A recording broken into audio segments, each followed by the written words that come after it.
When I was an undergrad, I went to school for mass communications with a focus in public relations and business. So while I was a sophomore in college, my roommate, who was a Black communications major as well, introduced me to this internship program called the Lewis Carr Foundation. And the founder of that foundation was the VP of sales at BET. So of course I'm like, oh, I'm about to be the next host of 106 in Park. Of course I'm going to apply for this internship. And to my surprise, I was not granted an internship in a TV role necessarily in LA or New York. I was actually shipped off to Chicago to an advertising agency, a media planning group.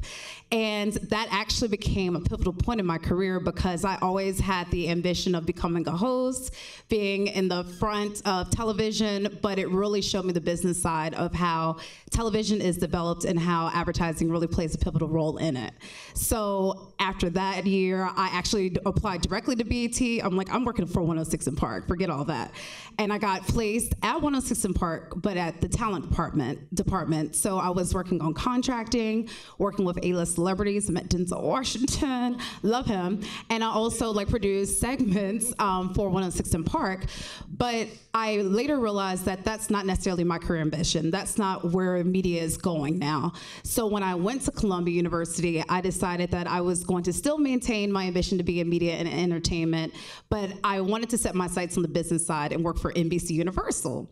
So I went to a career fair at Columbia University, and there was an extremely long line for the NBC rep, and I was like, I'm not waiting in this line. Let me just make a lap around the career fair.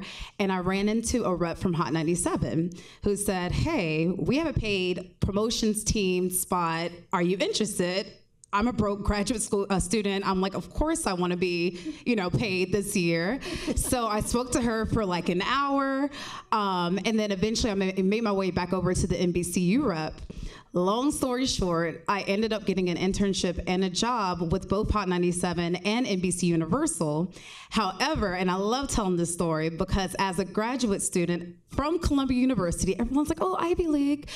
I started out as an executive assistant at NBC Universal working with 2 execs. That was my, kickstart into the media field. And everyone's like, oh, you have your graduate degree from Columbia. Why are you starting out as an executive assistant? And the way I thought about it is you have to have an openness to any role that becomes available to you as long as it's in the field that you're interested in. I'm like, yeah, I'll be an executive assistant for, 3 months, but that's not going to be the end goal. I'm not going to get stuck here. So I would say the takeaway from my experience is 1, surround yourself with people who are, invested in your career like my roommate was. 2, have an openness to roles that come in different disguises, like my executive assistant role. And then 3, there's always going to be opportunities out there for you in the media field. You just have to be open to the unexpected. So being an executive assistant, now I'm selling $1 million deals at Google. So always, humble yourself, navigate the industry with a bit of humbleness.